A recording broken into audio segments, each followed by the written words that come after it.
5 days before Christmas, 1943, a 21-year-old American pilot was limping home over Germany in a shattered bomber. Crew bleeding, engines failing, one man already dead. Then a German fighter pulled up 3 feet off his wing. What happened next? No one believed for 47 years. December 20th, 1943. Second Lieutenant Charlie Brown climbed into his B-17 bomber, nicknamed Ye Olde Pub, for his very first combat mission. A farm boy from West Virginia, 21 years old. 10 men counting on him. Their target, a German aircraft factory deep inside the Reich.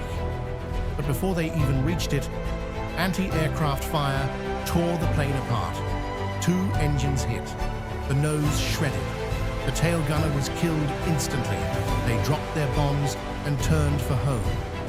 But now they were alone. And alone was the most dangerous thing a bomber could be. German fighters swarmed them, wave after wave. The crew was being torn apart. Charlie Brown lost consciousness. The plane dove straight toward the German rooftops below. He woke up at 3,000 feet and pulled with everything he had. Ye Olde Pub was still flying, barely. On a German airfield below, a pilot named Franz Stigler had just landed from his own mission. 26 confirmed aerial victories, a decorated Luftwaffe ace, and he needed just one more kill to receive the Knight's Cross, the highest military honor in Germany. That broken American bomber was right in front of him. He took off immediately and caught up within minutes.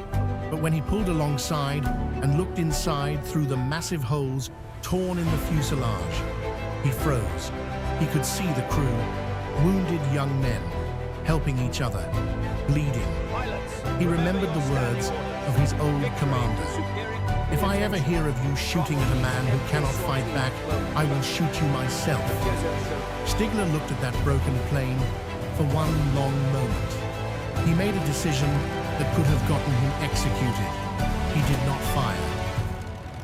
Instead, Stigler pulled up alongside Ye Olde Pub, so close the 2 pilots could see each other's eyes. He gestured to Brown. Land, surrender, save your men. Brown didn't understand. He just kept flying west. So Stigler did something extraordinary. He tucked his German fighter tight against the American bomber's wing, using his own plane as a shield so that German anti-aircraft guns on the ground wouldn't dare open fire. A German ace escorting an enemy bomber to safety. When they finally crossed over the North Sea, open water, freedom, Stigler looked at Brown one last time. He saluted, then turned and flew back to Germany alone. Ye Olde Pub landed safely in England.